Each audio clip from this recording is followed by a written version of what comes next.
Eu sou André Bianco, escritor, roteirista, dramaturgo, falando diretamente de Osasco, a cidade que vocês já começaram a adorar, sem conhecer, sem saber por quê. O Ed eu conheço desde... Eu estava falando disso quando eu percebi a minha gafe, que eu falei, acho que eu te conheço mais de 10 anos, 15 anos talvez, e Ed fala que me conhece desde o ano 2000. É isso, Ednei? Eu conheço você do ano 2000 porque eu li a primeira edição dos sete, a primeira mesmo. Caraca!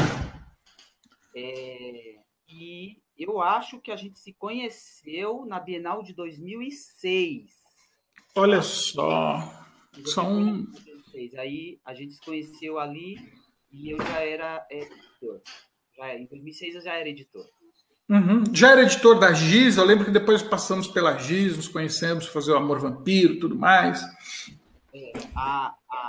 O meu trabalho com editora começou em 2000 mesmo, tá? Tá. Eu comecei em 98, escrevendo um livro, e eu fiquei pensando como eu ia publicar esse livro.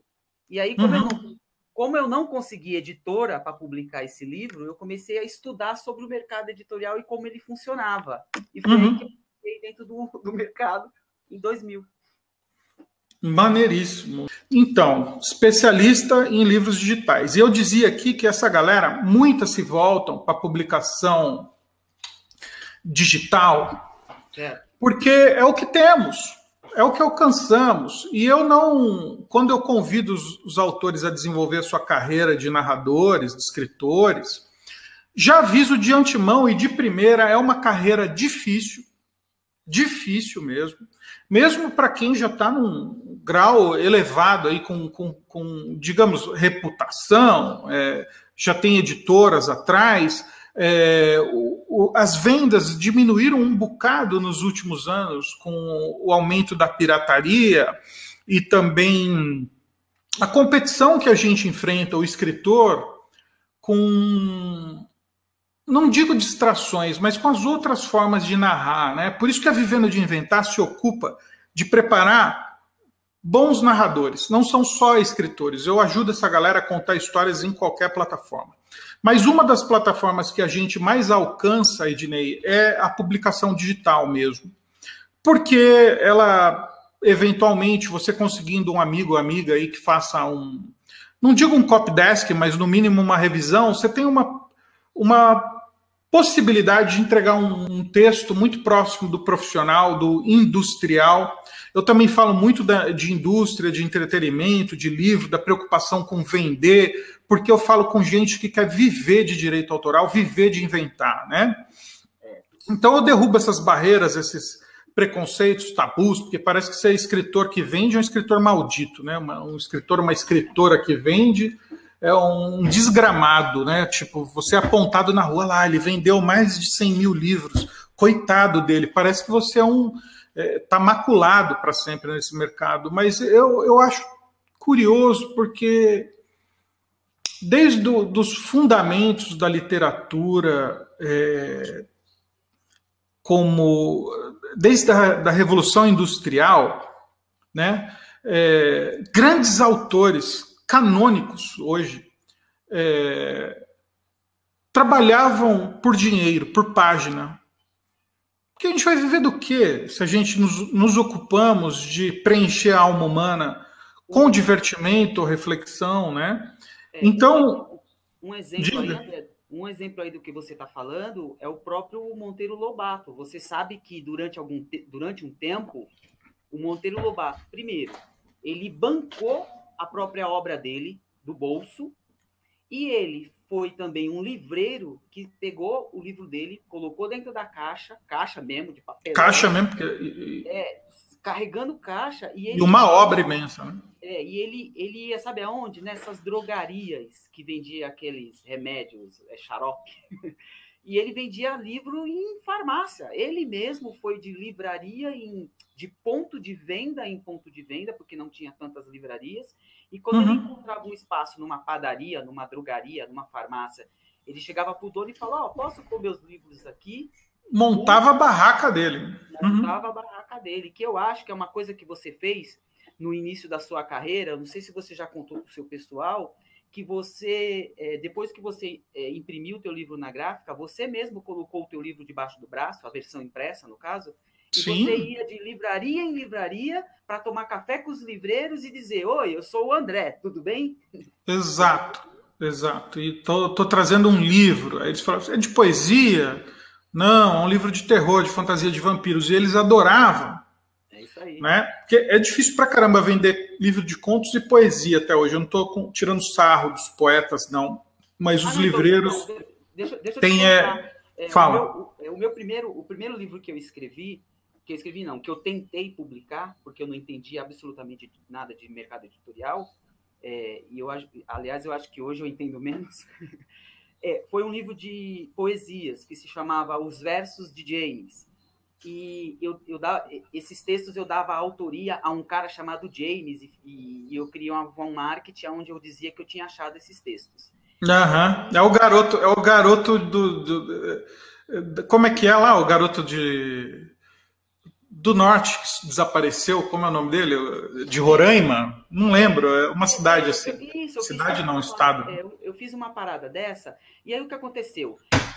Eu apresentei para 2, 3 editoras, eu não entendia que a poesia é um outro tipo de mercado, tá? Ela tem o mercado dela, mas ela funciona de um outro jeito. E fiquei de 98 até 2000 pesquisando o mercado. Menino do Acre, Daiane falando aqui, desculpa, Ednei. Exatamente, mas eu criei eu tentei fazer isso, né? E, enfim, eu não publiquei o livro. Mas aí, de tanto estudar durante 2 anos esse mercado, de 98 até 2000, aí eu entrei para uma editora que era um selo lá da Nobel. E foi aí que eu comecei a cada dia mais tentar entender como era essa questão do livro digital. Em 98, foi lançado a primeira maquininha de leitura de livros digitais. Foi em 98, ou seja, ano que vem, em 2018, vai completar 20 anos. 10 anos. 20 anos. Eu tô péssimo hoje, gente. Era uma maquininha que chamava Rocket e-Book, ok? Ela foi lançada nos Estados Unidos, e olha que interessante, o primeiro cara que eu espero que esteja o áudio bom aí. O primeiro cara que... Tá ótimo, o pessoal tá falando. Ah, legal. O primeiro cara que testou o Rocket e-Book, que era o livro digital, foi o Stephen King, cara. Ele pegou um conto dele, colocou no Rocket e-Book e foi o livro que mais vendeu naquela plataforma naquele ano. Em 99, o Stephen King, vendeu muito livro digital. Ele foi o primeiro cara que testou, entendeu? Olha só.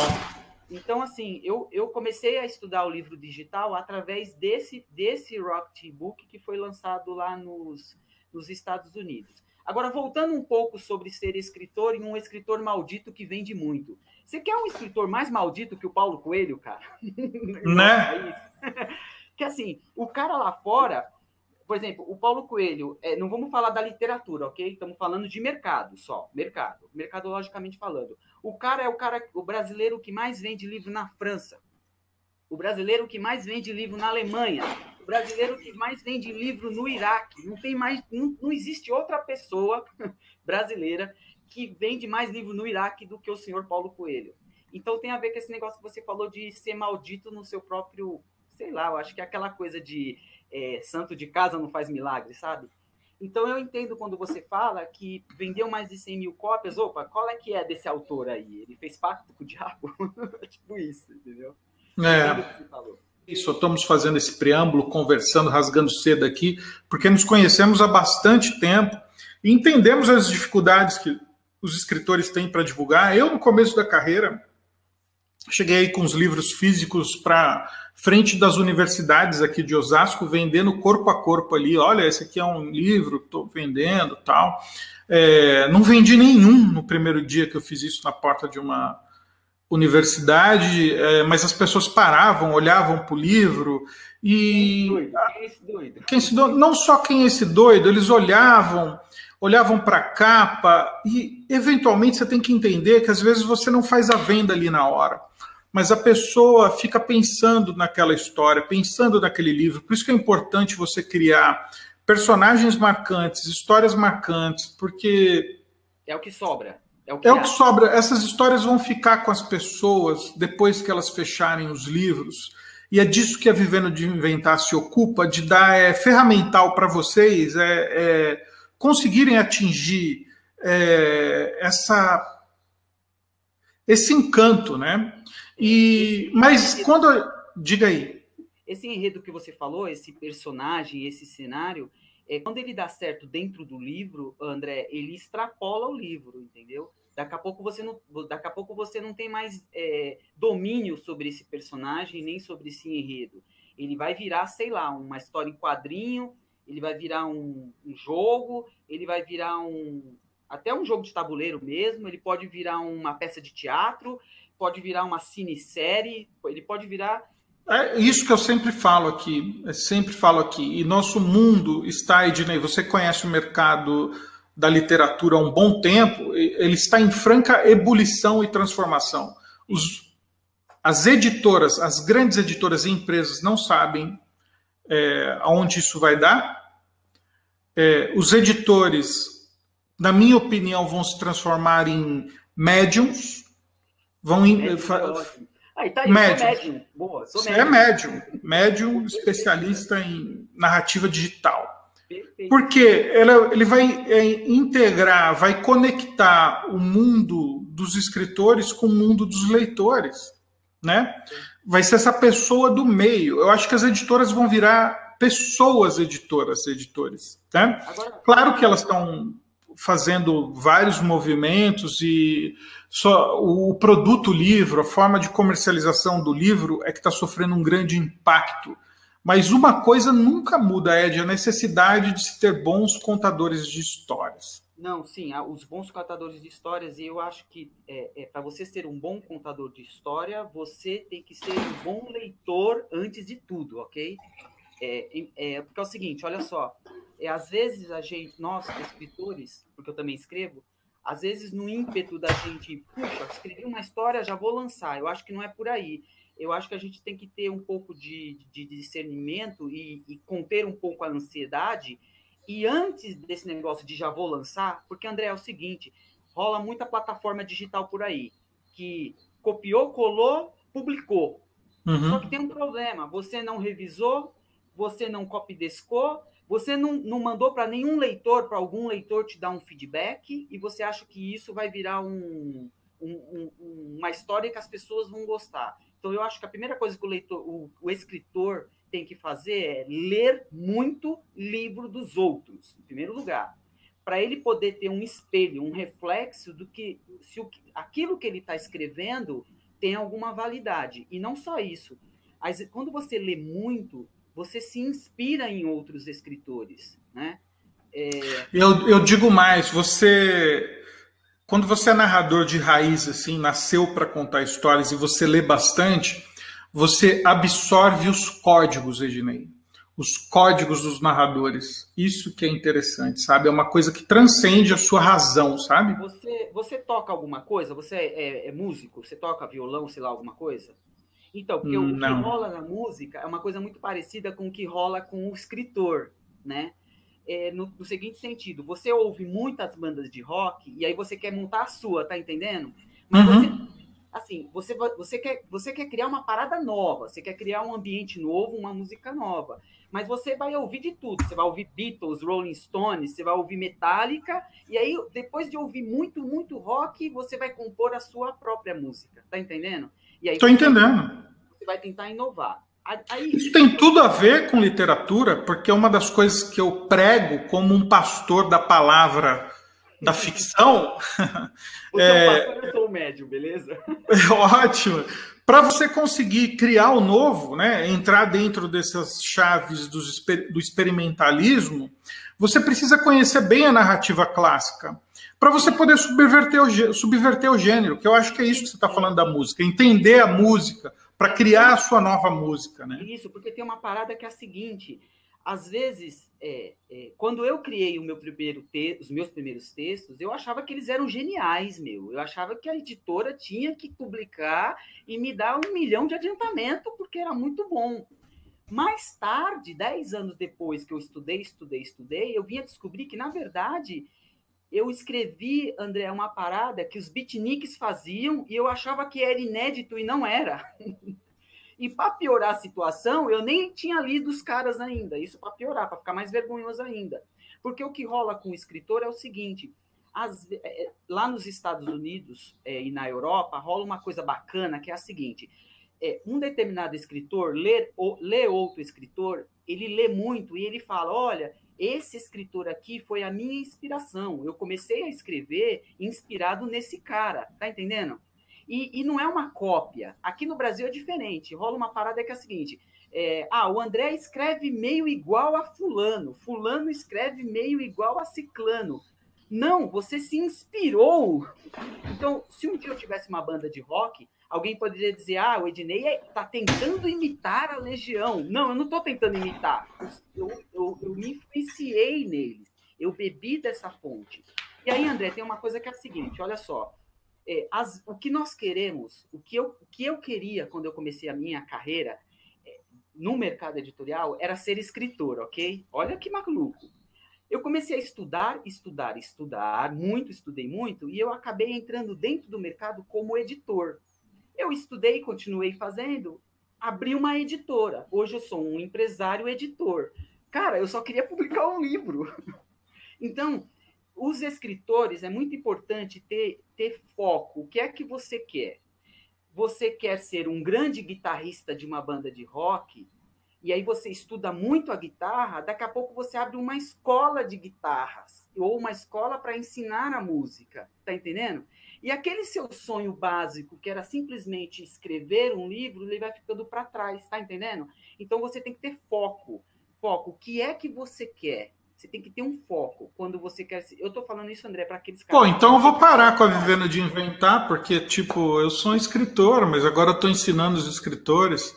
Não, mas não é disso que eu tô falando. Eu tô falando de outra coisa. Eu tô falando daqueles caras. Eu tô falando daqueles caras. Ed, eu tô te sacaneando, meu amigo. Não, eu amo isso aqui, eu amo a Vivendo de Inventar. Eu sei porque eu tô fazendo isso.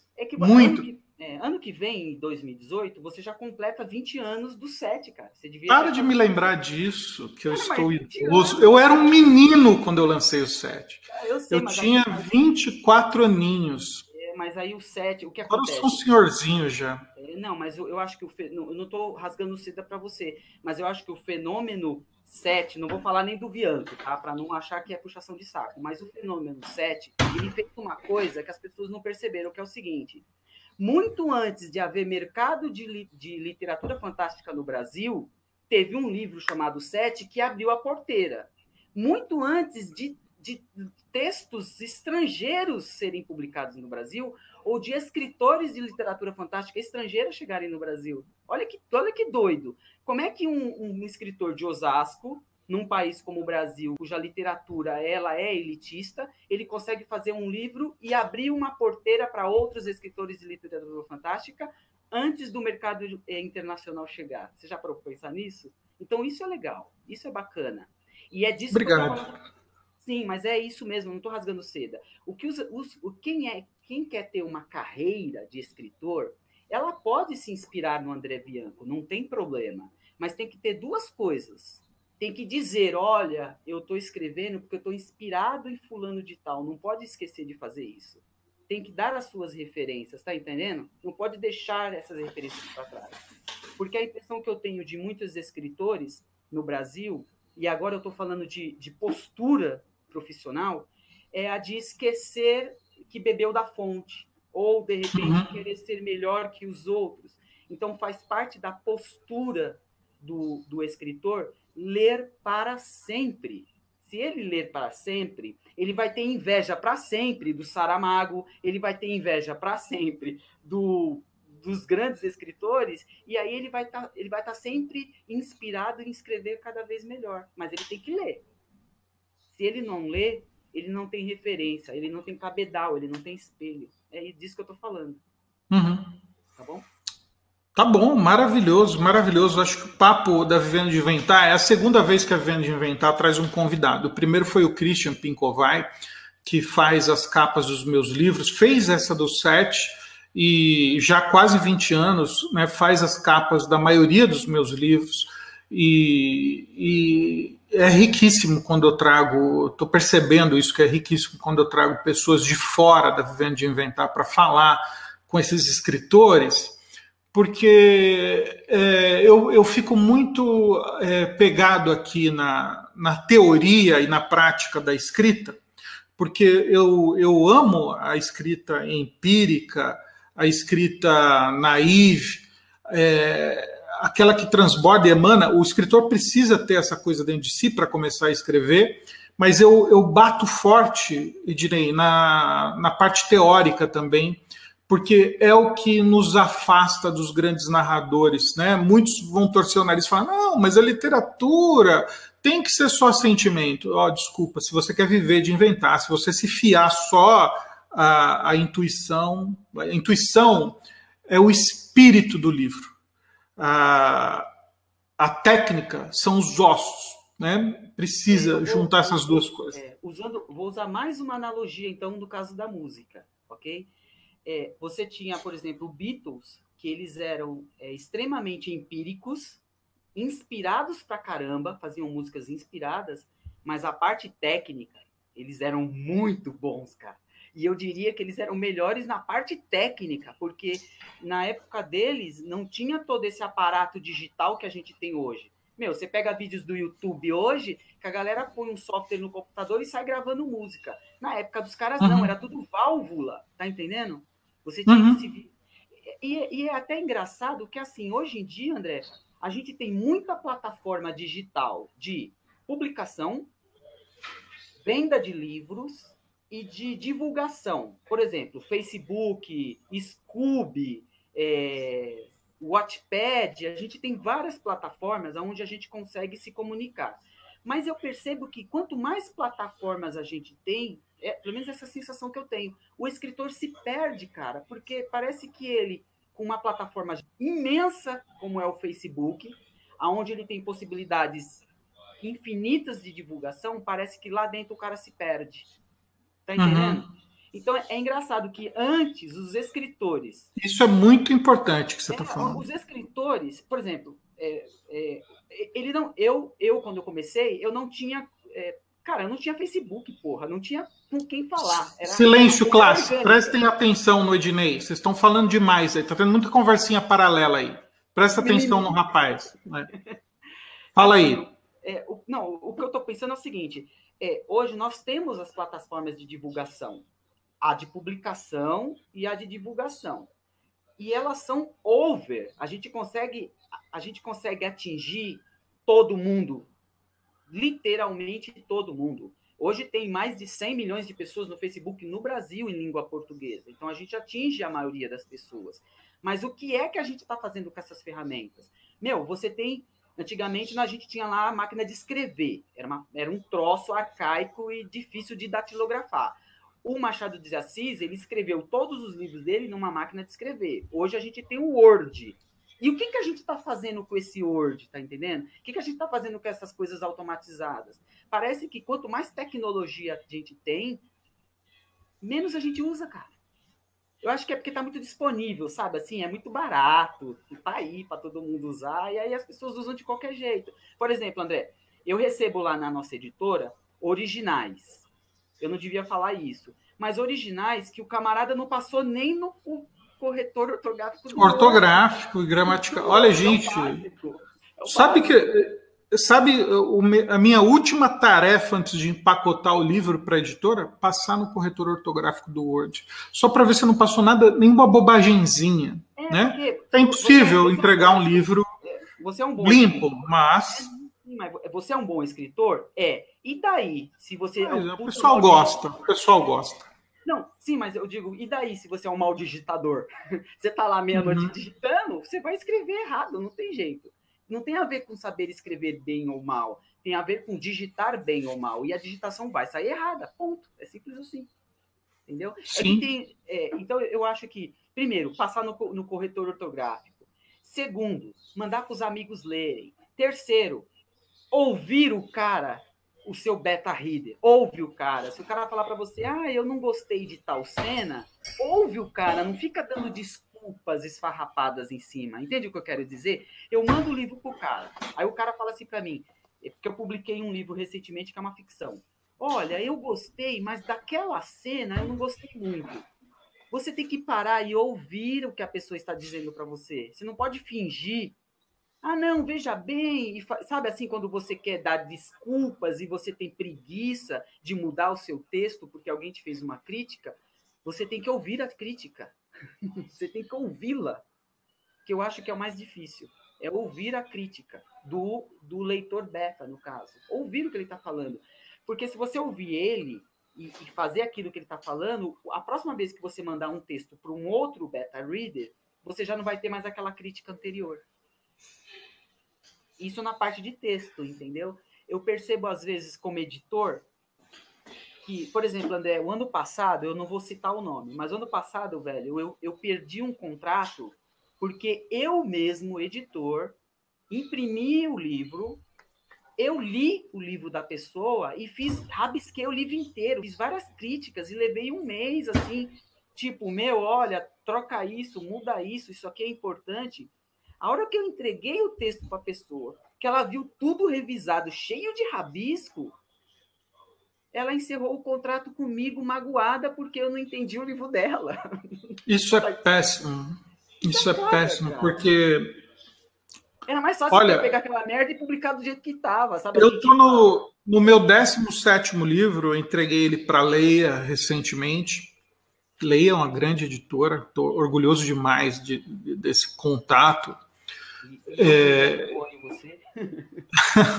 E eu recebi diversas anotações da minha editora, e eu amo o trabalho de editora, porque esse é um trabalho de editor e editora, pessoa editora, porque é um trabalho que falta no Brasil.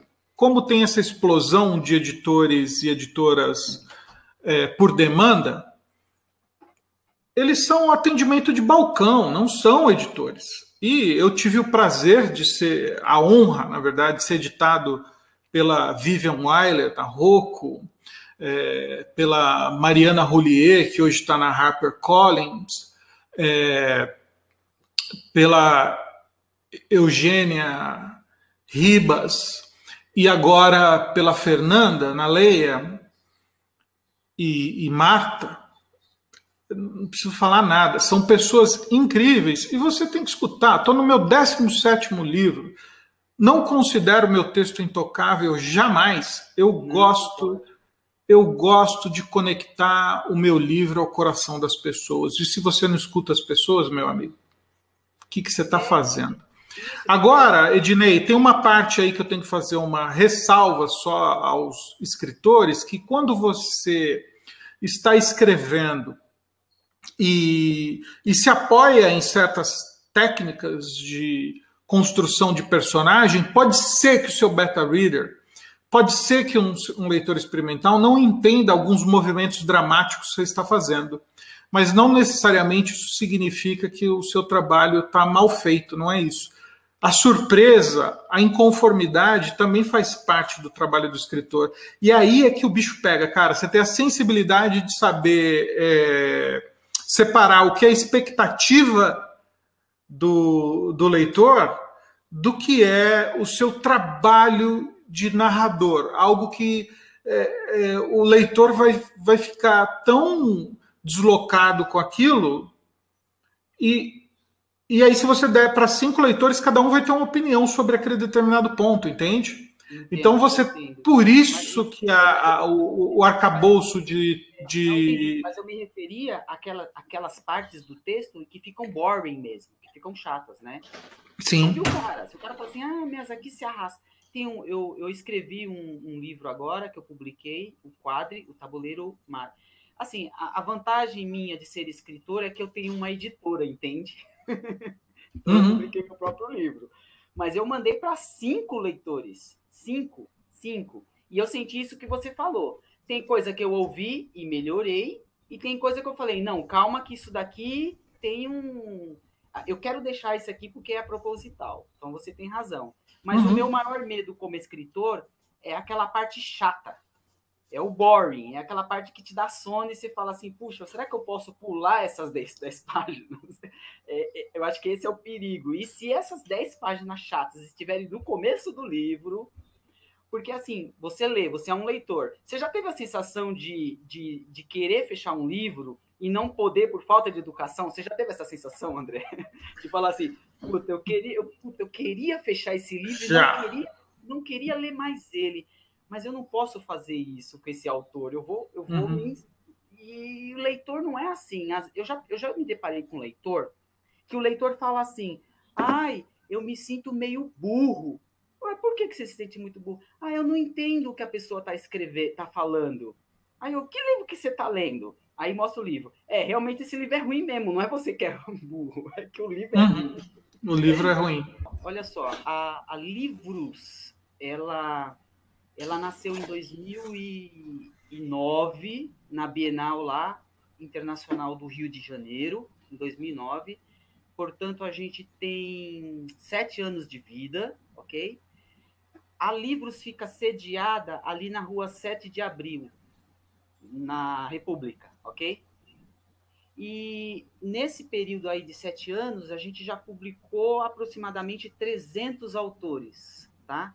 Então, a gente lá publica a versão digital, que vai para a Amazon, Apple, etc. E a gente publica também aquela edição impressa, André, mas não é essa edição impressa em alto volume, 5.000, 10.000 exemplares, não. É uma edição impressa numa tiragem menor, ok? 300 exemplares, 500 exemplares, e aí você tem uma circulação do livro um pouco mais caseira, digamos assim, porque uma edição de 500 exemplares ela é muito pequena, mas ela serve para alguns escritores que estão iniciando a sua carreira ou que eventualmente queira testar o livro, por exemplo, né? Testar a aceitação do livro.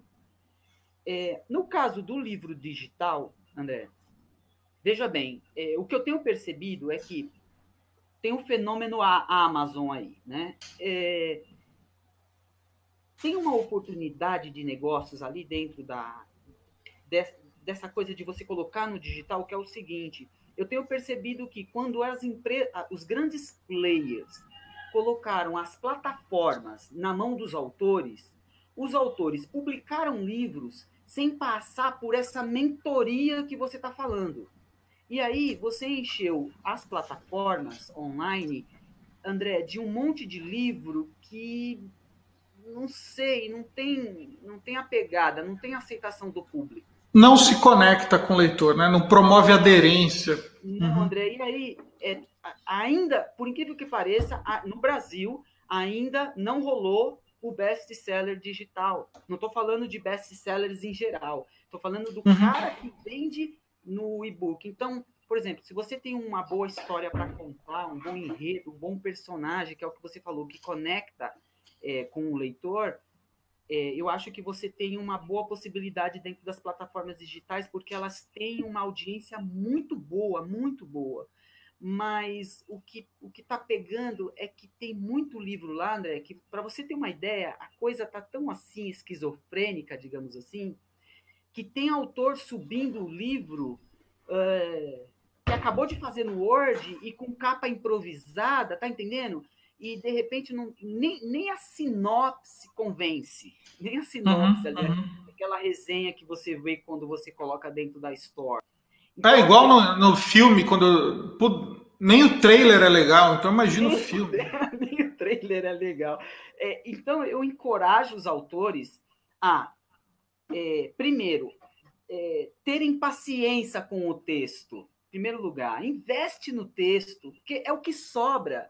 Depois que vira e-book, vira impressão digital, vira sob demanda, que vira, sei lá, capa dura, não importa para onde vai, o que sobra é o texto. O texto é o principal, é ele que vai ficar. Eu já vi muito escritor passando por nós com muita pressa, muito Ah, eu quero lançar, me leva lá. Urgência, né? E a gente faz o lançamento na Martins Fontes, a gente faz o lançamento na Cultura, na FINAC, a gente faz, tudo bem, não tem problema. Mas a pressa passa, e aí depois o livro fica, cara, e aí o autor vê que não precisava de pressa. Uhum. É mais ou menos o seguinte: você tem a fetiche pelo evento de lançamento, você tem a fetiche pelo cadastro do livro, e eu preciso dar o botão de compra para os meus amigos. Gente, esquece tudo isso. Se concentra no livro, se concentra no texto, é isso que importa. Depois que o texto está pronto ali, aí você pode pensar no resto. O Aí livro você... vai durar, né? Porque aí o livro vai durar. André, eu não sei se eu posso falar isso, você não vai passar vergonha. Pode sim, porque eu falo, Ednei, tem uma coisa curiosíssima que eu falo. As pessoas às vezes pensam, como eu vou lançar meu livro? Mas imagina você se a Leia, a editora que vai me publicar, te bate na porta da sua casa, te liga no celular, te manda um e-mail falando: olha, me manda um livro seu, um original, amanhã. Eu vou publicar esse original. Cara, você tem certeza que você tem um livro para mandar para a Leia? Você tem certeza que você tem uma boa história para aproveitar esse tiro que você vai dar? Porque as editoras não perdoam, não. Elas não dão segunda. O máximo que dão é uma segunda chancezinha ali, ó, meu amigo, e depois já era. Ou o seu livro vende, ou já era. André, Então uma coisa eu. importante, essa chance que você está falando, essa oportunidade, ela é sua, tá entendendo? De fato, você tem razão. A editora ela está dando uma oportunidade para você, mas essa oportunidade, ela é sua. Não adianta depois você querer culpar a editora por não ter vendido o teu livro. A Isso. oportunidade é sua, ela está no teu colo. É isso mesmo, você está certo. Acontece muito, né? Essa síndrome de genialidade acontece muito. Meu livro é tão genial, mas a editora não soube divulgar. As Não, a pessoas editora não não cadastrou souberam direito, ler. é isso mesmo. Uhum. Não, a capa que a editora fez não ficou boa, sabe assim? Não. A Olha, história tem que ser matadora, gente. A história tem que ser matadora. Os personagens têm que durar. A pessoa tem que fechar o livro e ficar com saudade dos seus personagens. A pessoa tem que fechar o livro. Nós somos escritores de entretenimento, né? Nós escrevemos peças para divertir, mas você já vai ficar lá meses na frente do processador de texto. Que custa você fazer uma injeção de valor na sua obra, deixar algo para quando a pessoa fecha o livro, fica uma moça, fica uma coisa por dentro, ela pensando: e caramba, outra coisa, essa viu, pessoa André? disse algo que está mexendo comigo. E outra coisa, a gente está vivendo um momento, um cenário político, um cenário econômico, um cenário sociocultural sem precedentes no Brasil. É a oportunidade que você tem de dizer alguma coisa para as pessoas. É essa oportunidade única. Se você parar para pensar, os leitores estão querendo, sabe? Eles querem viver alguma coisa diferente. Eles querem um herói ou eles querem um profeta, talvez. Eles querem um personagem que tire eles desse mundo que a gente está. Então, Uhum. se você parar para pensar, é uma oportunidade única para os escritores. E eu vejo a tecnologia avançar, mas eu não vejo, faz muito tempo, André, que eu não pego, com todo respeito aos escritores de ficção de fantasia, tá? Faz tempo que eu não pego um original de ficção científica que eu falo, uau, uou, faz tempo. E a Uhum. tecnologia está aí, cara. Os caras estão descobrindo, sei lá, exoplanetas e a tecnologia está conseguindo fazer coisas maravilhosas e os livros de ficção científica parece que estão ficando ali, ou talvez eu não tenha acesso a eles, vamos dizer assim. Mas faz tempo que eu não pego um livro e falo, uou, isso aqui tocou. Porra, isso aqui Uhum. é legal. Eu digo, veja bem, antes, quando porque assim, lá na editora eu tenho que ler textos originais. Eu digo isso na hora de ler o texto original. A primeira hora que você olha, você bate o olho, você folheia, você fala, opa, isso aqui é legal. Faz tempo. Ontem eu terminei de ler um livro que nós vamos publicar de uma escritora, mas não é ficção, é um livro de não ficção Uhum. que fala a respeito de vidas passadas, mas é não ficção, tá? Não é ficção. Tá. André, a gente está em julho. Cara, foi o primeiro livro que eu li e falei, caralho, isso é muito bom. Uai, isso é muito bom, gente, ó, precisamos de uma capa boa. Entendi. O editor então, assim, se o leitor é assim, você imagina o editor também pensa assim, porra, esse livro é bom, gente, olha aqui o livro que eu recebi hoje, tá vendo? Gente, esse livro aqui é muito bom, olha, isso aqui é legal, isso aqui vai dar uma lida. Ele se empolga, se inflama, né? Porque antes de tudo, o editor é um leitor, exato. Ele é um leitor. Ele é pego pelos mesmos códigos, exato. Eu acho que sim. Eu acho que sim, André. Eu acho que tem o business, mas fora o business, o seu editor, ele tem que olhar e falar, porra, esse livro do André aqui é bom, hein? Ele tem que acreditar nisso. Ele também bate um coraçãozinho por baixo daquela carcaça de engavetador de originais. Financeiras. Sim, cara, com certeza. Eu sei que Ednei, cara, eu sou um péssimo mediador, tô vendo, já são 9h58, a gente em geral fica 1 hora ao vivo, as pessoas já devem estar arrancando cabelo, se agoniando, porque nós temos que responder aí umas perguntas, porque a galera está muito curiosa. A primeira que eu estou colocando aqui é do Jax. Vocês acham que o livro físico deve ser uma segunda opção? Então, vamos lá, não é achar.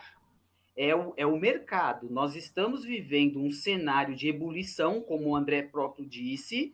Nesse cenário de ebulição, se você tentar primeiro a versão digital, ela é mais leve, ela é mais solta, ela é mais barata, entendeu? Ela conecta mais rápido. Se nisso você tiver muitos leitores, aí você vai para o impresso. Num cenário futuro, onde a gente vai ter um mercado melhor, com mais livrarias, etc., aí talvez se inverta, talvez a impressão seja o melhor. Mais ou menos o seguinte, antes a gente só publicava bolacha, vinil, o mercado era vinil. Depois a gente começou a publicar só CD, e depois veio o MP3. Esse é o mercado. Hoje já se fala em voltar para o vinil. Então não é questão de ser impresso ou digital, é o que o mercado está absorvendo. E hoje, pela crise econômica, o mercado absorve mais o digital. É um cenário, é ver como cenário, entendeu? E não deixar de fazer o impresso. Tem que ser os dois. Então, eu acho que, André, tem que ser os dois. O digital e uma edição impressa. Não Sim. Só a impressa. A impressa também não resolve. Só ela também não resolve. É isso. E eu vejo uma coisa curiosa a respeito do mercado digital, é que uma mídia não invalida a outra. Não as pessoas, quando compram um livro digital, e gostam a tal ponto de considerar comprar o livro físico também.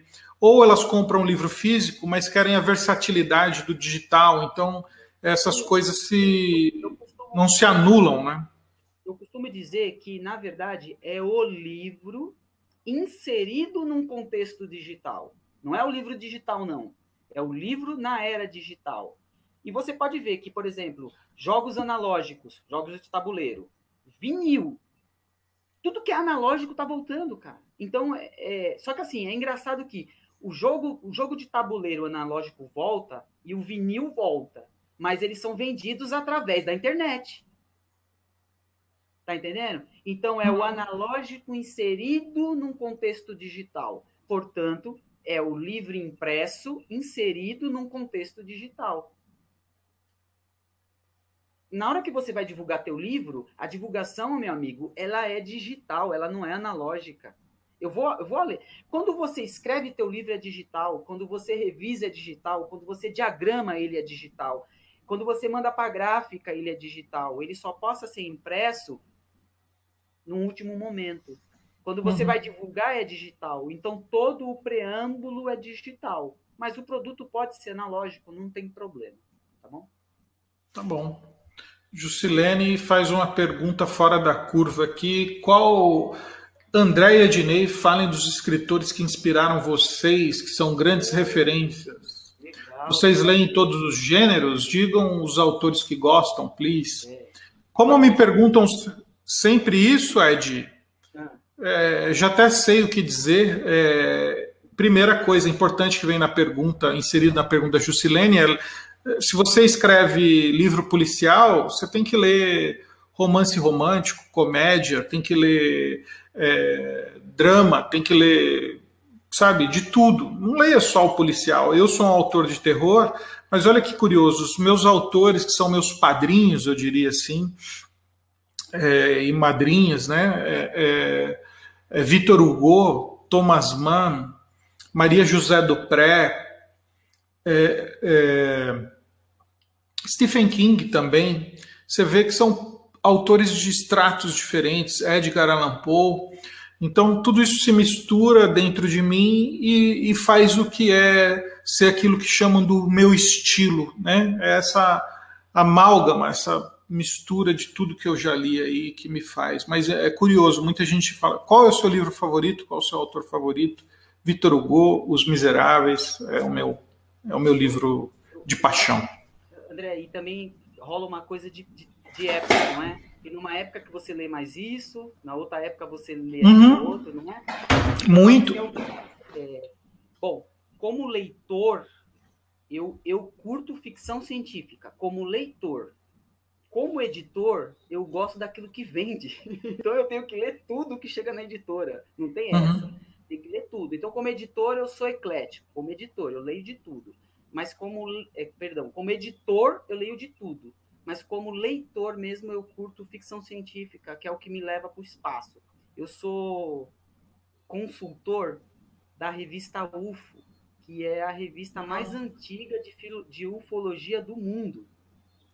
E eu gosto muito daquilo, André, porque me parece que, assim, você quer convencer alguém de ficção científica, lê a revista UFO de ufologia. É o suprassumo da ficção científica. Da ficção científica. Máximo, entendeu? Então, respondendo ela, o que eu leio é ufologia, porque eu curto ficção científica. E os caras da ufologia, eles viajam, cara, assim, eles têm que provar que o disco voador existe, entendeu? Então, alienígenas do passado, incrível. Então, nessa de ter que provar que os discos voadores existem, André, eles fazem uma viagem que você entra na deles e você fala, isso aqui é real, isso aqui existe. Super acredito.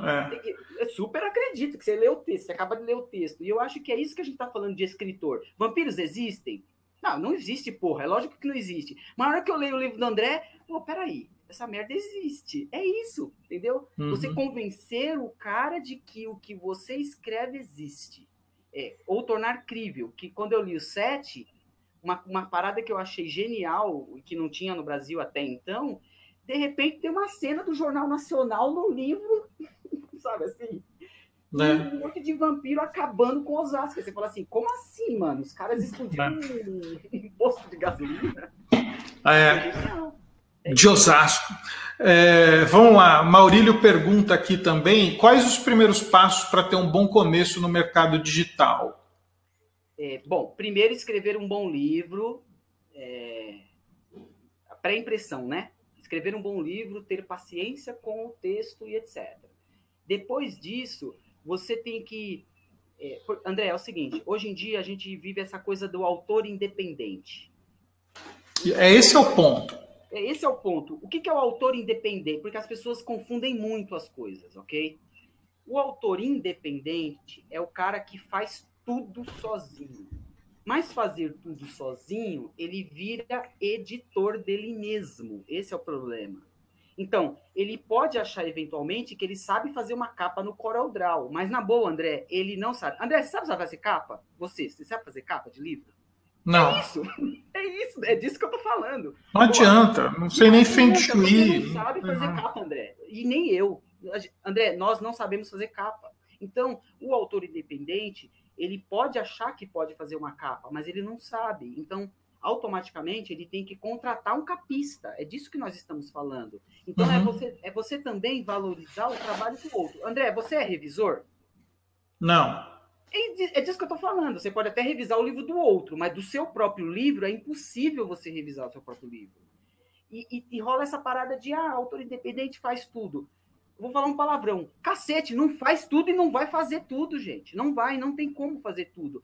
Tem que ter uma equipe editorial. Pode até ser o seu amigo revisor, não tem problema. Pode ser o seu amigo design que faz uma boa capa, não tem problema, mas não tem que ser você. E como o autor independente consegue potencializar a divulgação nas redes sociais, Ednei? Que a grande dúvida da galera é essa. É simples, a equação é simples. Lá no vão livre do MASP, tem um cara que é um homem placa. E ele está escrito assim na placa dele: vem poesias publicadas por mim mesmo. Cara, se você quer divulgar o teu livro, você tem que ser o homem placa. Eu conheço muito escritor, que eu não posso citar o nome, que fala assim, mas eu não tenho jeito para isso. Que se dane o seu jeito, você tem que ser cara de pau, você tem que aparecer. Na hora de divulgar, se você não acredita no seu trabalho, e quando eu falo vender, André, não é o cash não, viu? É vender assim, André, vou fazer uma venda agora. Ó, tá aqui o meu livro, eu publiquei, se chama O Tabuleiro Mágico. Uhum. Ó, André, é um bom livro, hein? Você já leu, André? Tem que ótimo ler. Livro, ó, ótimo livro. Você promete. Tá lá na Amazon. André, você tem que ler. Você já leu meu livro? Deixa eu te falar sobre ele. André, deixa eu falar um pouquinho sobre o meu livro. Eu acho que, então, o segredo, André, em primeiro lugar, é você vender o seu peixe e não ter vergonha de vender o seu peixe. Para começo de assunto, esse é o básico. E, em seguida, aprender as ferramentas para você fazer isso, para você divulgar.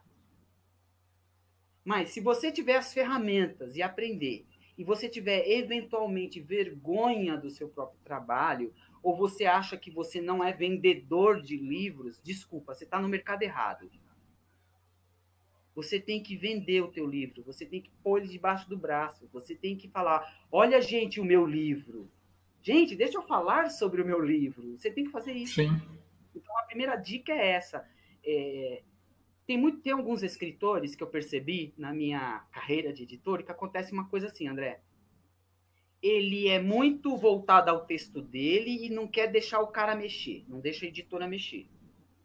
Aí, quando o livro é publicado, ele sabe que tem um errinho dentro do livro que está na cabeça dele, tá entendendo? Uhum. Está na cabeça dele, do escritor. Ele acha que o errinho do livro está na cabeça dele. Erro que ninguém vai nem reparar. E aí ele se esquece do resto, que é chegar para o público e dizer, gente, olha, lancei o meu livro. Parece que ele tem vergonha dele mesmo. Uhum.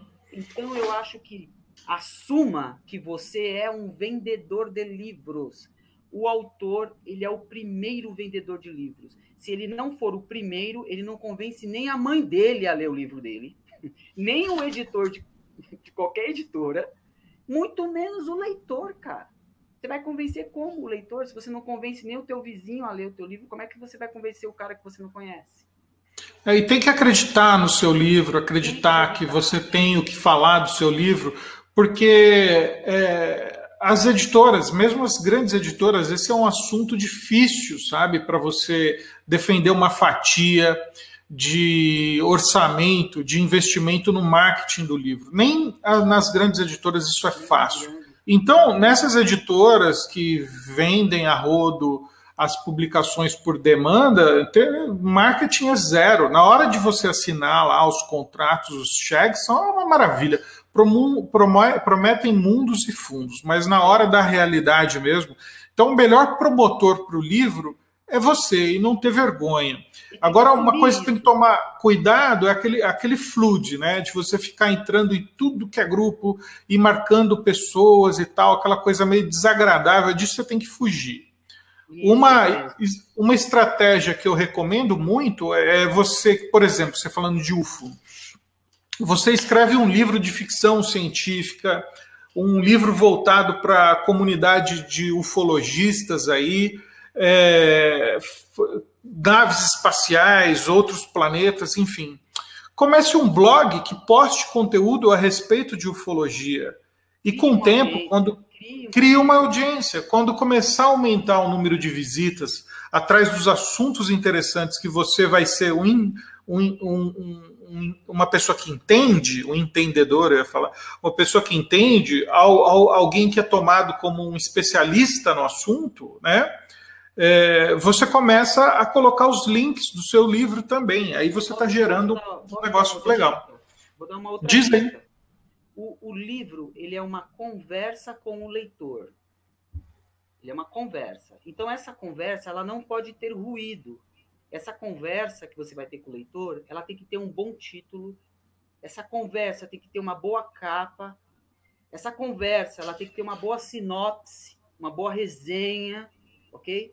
E aí, não pode ter ruído nas redes sociais. Eu vejo alguns escritores que têm Facebook próprio, a próprio perfil dele é a cara limpa dele no Facebook, e ele começa a postar um monte de coisa, André, de churrasco com a família, de política, porque fora Temer, e ele confunde o espaço pessoal dele com a carreira de escritor dele perante o público. Então, eu sugiro o seguinte, André, você ter o seu perfil pessoal com a sua família e amigos é uma coisa. A sua página de escritor no Facebook é outra. Tá entendendo? Entendo. E a conversa que você vai ter com o seu público leitor, eu não quero saber a sua posição política, meu amigo. Eu não quero saber a tua religião. Eu não quero saber que você torce para os santos. Você tem que criar um mecanismo. Eu não torço para os santos. Eu torço, mas as pessoas não sabem, porque se eu colocasse lá que eu não gosto do Corinthians no meu Facebook, é provável que metade das pessoas não iam comprar o meu livro. Então, assim, uma coisa é o perfil pessoal. Ali você pode colocar o que você quiser, até foto sem camisa na beira da piscina, não tem problema. Certo. Mas enquanto escritor, você tem que ter a sua página de escritor, e nessa não pode ter ruído. Nessa você não tem o direito de ter ruído, porque a conversa que você vai ter com o seu leitor, ela está baseada nos seus livros e não fora dos seus livros. Eu entendo muito isso, porque eu nasci no Facebook na fase pré-página ainda, né? Demorei para entender que eu tinha que ter uma página de escritor separado. Então, chapuletei de amigos lá, o pessoal. Não, estou dizendo aí, aceitei todo mundo, meu perfil é lotado, estrumbado. E vira e mexe, eu ponho eu sou uma pessoa, não sou de plástico, então no meu perfil pessoal, mas eu deixo bem distinto. Quem visita a minha página, André Bianco, vê que é uma coisa bem diferente do que, não necessariamente séria, mas ali é o escritor. E na minha página pessoal, vira e mexe, dito fora Temer, aquelas coisas, fala alguma coisa, e não tem jeito, você é julgado de tudo que é jeito, pessoa chapuleta e fala e não sei o quê. Por um lado e por outro, né? Por outro, mas eu faço questão de deixar claro, amigo, olha só, aqui é minha página pessoal, e se eu não me engano, você pediu para ser meu amigo. Então, olha, escute aí, muito bem-vindo, partilhamos, vamos conversar, entendo as diferenças e tal, mas aqui é o meu terreno de me indignar, de falar de algumas coisas, mas é importantíssimo isso que o Ed traz, que é enxergue você como um escritor, enxergue você como um produto e não tenha vergonha disso. Tenha a sua página de escritor, promova a sua página de escritor, cadastre o seu cartão de crédito lá no Facebook, de vez em quando faça um impulsionamento, você vai ter um evento, uma noite de autógrafos, você coloca lá 30 merréis lá, isso atinge mais pessoas, quem gosta do assunto, quem gosta de você, começa a gerar uma visitação maior na sua página, e use a sua página tal e qual um blog, postando assuntos relacionados ao que você publica. E se você eventualmente tiver uma posição política contundente, que você acha que você tem que exteriorizar isso, coloque no teu livro, né? Crie um cenário. Tem um cara, eu estava lendo esses dias, que teve um cara que criou um livro, eu só não lembro o nome do cara, mas em 1700 ele escreveu um livro onde tem um náufrago, e esse náufrago vai para uma ilha, uma parada meio paralela, um universo paralelo, e lá ele descobre que tem várias religiões dentro do mesmo reino, assim, sabe? E as religiões ficam se degladiando. Então ele coloca dentro do mesmo livro o cristianismo, o hinduísmo, sabe? O espiritismo ali dentro e se confrontando. Ou seja, na verdade o que ele está tentando fazer é, olha gente, vamos discutir um pouco de religião dentro de uma ficção. Então tem como você... Se você tem uma visão de vida, de filosofia de vida, você pode transportar isso para os seus livros também. Você pode colocar um fora Temer na fala de um personagem, não é, André? Sim. Você pode pegar um personagem...